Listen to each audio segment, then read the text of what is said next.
বাবা চাচা যেটারা এরা ওই ঐতিহ্যটা ধরে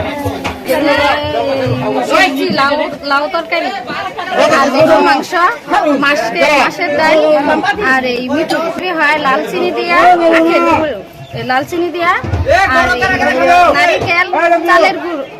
ভবানীপুর ইউনিয়ন ফুলবাড়িয়া থানা এই আমাদের 40 বা 5 দিন বা 7 দিনের দিনে কুলখানি যেটা বলি আমরা এইভাবে পালন করা হয়। গ্রাম্য এইভাবে বৈশা একসাথে ছেলে মেয়ে একসাথে বসে সুন্দরভাবে করা হয়। সবজির আইটেম হয়, মাংস হয়, ডাউল হয় আর গ্রাম্য মিটুরি যেটা আমরা পায়েস বা মিটুরির মতো এটাই সাধারণত আমাদের এই খাওয়ানোর আয়োজন করা হয়। মোহাম্মদ মোশাররফ মাস্টার, আমার বাড়ি হল ফুলবাড়িয়া উপজেলা মহিষবাগ। এই ফুলবাড়িয়ার আমাদের যে এই ঐতিহ্যটা চল্লিশা, এই চল্লিশার এই অনুষ্ঠানটা আমরা করে থাকি। এটার একটা বিশেষ ঐতিহ্য হলো যে মিডুরি আছে, চিনি দিয়ে পেঁয়াজ দিয়ে এটা পাক করা হয়। এটা অন্য জায়গায় নাই, এটা আমাদের ফুলবাড়িয়ার ঐতিহ্য।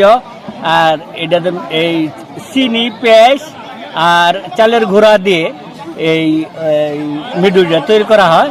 সাথে থাকে একটা নিরামিষ আর এই মাংসের তরকারি কালাই অথবা মুগ কালাইয়ের ফাটাইয়া সুন্দর করে ডাল তৈরি হয় আর মিঠুরিয়া রান্না করা হয়। ফুলবাড়ির একটা ঐতিহ্য।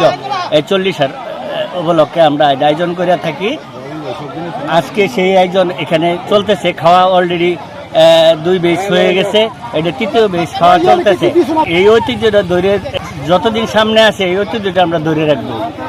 মাংস, লাউ, তারপরে ডাল, মিটুরি আমরা এলাকার লোকজন দাওয়াত দিই।